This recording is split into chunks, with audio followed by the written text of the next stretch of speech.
আমাদের লুকিয়ে রাখা গুপ্তধনগুলো আজকে আপনাদের সামনে নিয়েই আসলাম।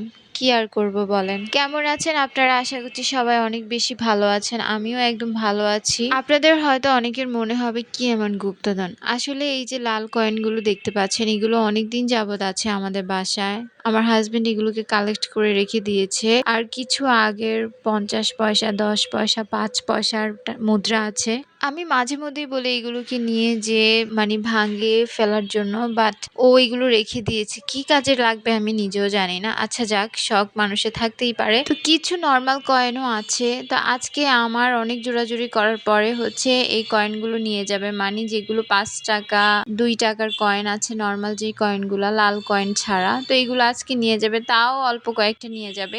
এত কয়েন ঘরে রেখে কি করবো? এগুলো শুধু শুধু বাচ্চা থাকলে কয়েন রাখাটা খুব রিস্ক। ব্যাংক জিনিসটা ছোটবেলায় একটা শখের জিনিস ছিল। মা ছোট ছোট ব্যাংক কিনে দিত, ওইখানে টাকা রাখতাম। টাকা রাখার থেকে বেশি এক্সাইটমেন্ট ওই জিনিসটাই ছিল যে কখন ব্যাংকটা ভাঙবো আর দেখবো কত টাকা আছে।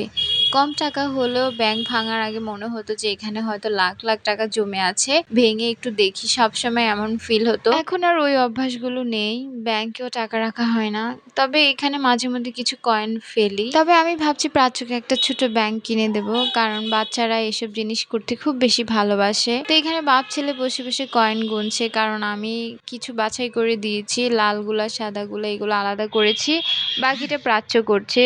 লালগুলো ব্যাংকের মধ্যে আবার রেখে দিচ্ছে। আর ২০০ কয়েনের মতো হচ্ছে নিয়ে গিয়েছে, এগুলো ভাঙিয়ে নিয়ে আসবে। আর বাকি আরো অনেকগুলো কয়েন আছে। আর লাল কয়েনগুলো আসলে এগুলো দেখতে অনেক বেশি ভালো লাগে, অনেক গুপ্তধনের মতো লাগে। কালারটা ওই রকমই, যার কারণে এটাকে গুপ্তধন বলাই চলে। এখনো অনেকের কাছে এই কয়েনগুলো আছে।